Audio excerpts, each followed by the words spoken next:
dans les cas où le casier judiciaire est vierge. C'est-à-dire pour ceux, c'est-à-dire la plupart des Sénégalais qui ont un casier judiciaire vierge, auront beaucoup plus de facilité à obtenir ce casier judiciaire parce que le format électronique est prévu pour les Sénégalais qui, évidemment, ont un casier judiciaire vierge, c'est-à-dire les Sénégalais qui n'ont fait l'objet d'aucune condamnation, et c'est l'écrasante majorité d'entre nous.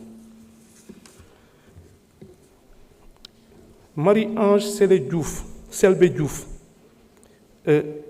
a parlé de l'accès à l'information détenue par les communes. L'article 9 de cette loi fait expressément des communes et des départements des assujettis.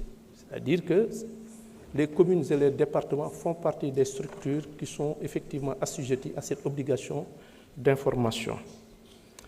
L'article 12 oblige l'assujetti à publier sur son blog, son site internet et sur ses plateformes numériques les références d'informations dont il dispose. Parmi les informations dont il s'agit, on a les budgets des collectivités locales. Il appartiendra donc à la Commission nationale d'accès à l'information de veiller au respect de cette obligation.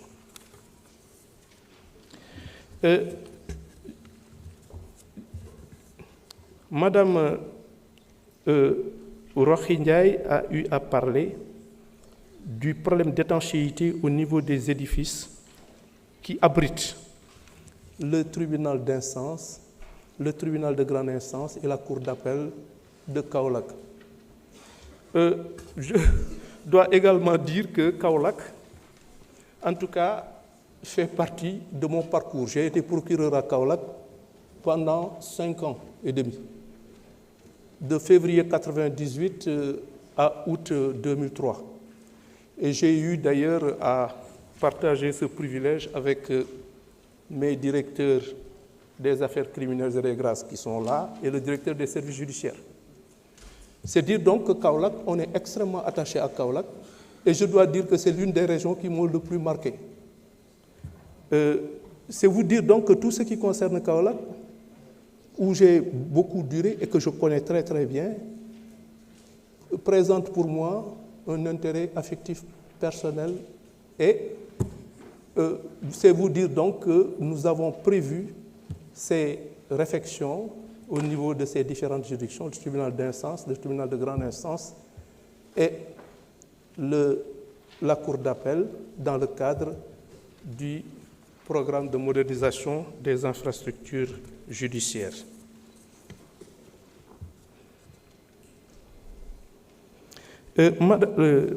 L'honorable député Seynabou Yassine Samb a parlé des problèmes de voile dans les lieux de garde à vue. C'est vrai que j'estime toujours que les convictions religieuses des personnes sont d'une importance capitale dont il faut dont il faut effectivement tenir compte, et que il y a lieu effectivement de prendre des mesures pour que, comme je l'ai toujours dit, quand je parle des conditions de dignité qui doivent être sauvegardées quand on est privé de liberté, même si c'est de façon momentanée, ça entre dans le cadre de la préservation de la dignité de la personne à laquelle je tiens beaucoup. Ce n'est pas parce que quelqu'un a maille à partir avec la loi qu'il va falloir le mettre dans des conditions d'humiliation qui sont assez traumatisantes.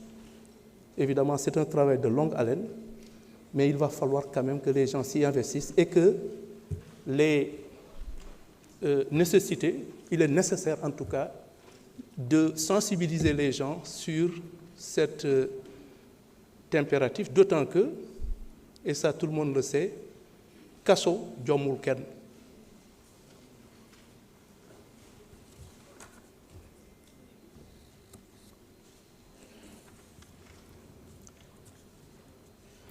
Madame, en fait non, on nous a parlé, l'honorable député John a eu à parler de la politique carcérale agricole, c'est en cours.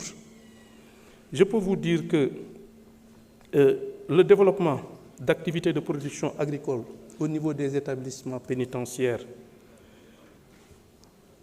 est bien en cours et nous avons signé, le ministère de la Justice et le ministère de l'Agriculture,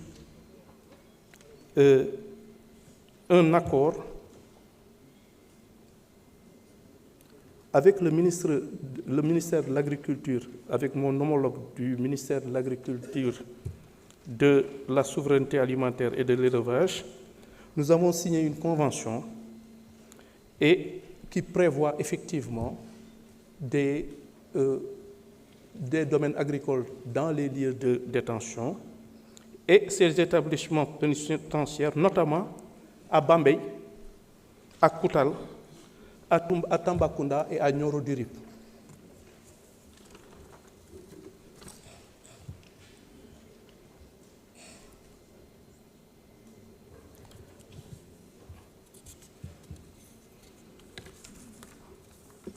Pour le statut de l'administration pénitentiaire, le projet de loi portant statut du personnel de l'administration pénitentiaire et ses décrets d'application ont été transmis au secrétariat général du gouvernement. C'est-à-dire donc qu'on l'a déjà confectionné et c'est actuellement en cours d'examen au niveau du secrétariat général du gouvernement, comme la procédure le prévoit.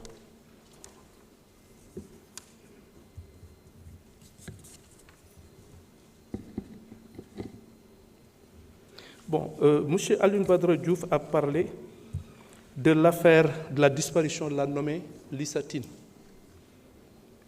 dans le département de Bambey. L'affaire est en cours. Évidemment, la question à laquelle il veut que je lui réponde, je dois dire que je suis dans l'incapacité totale de faire.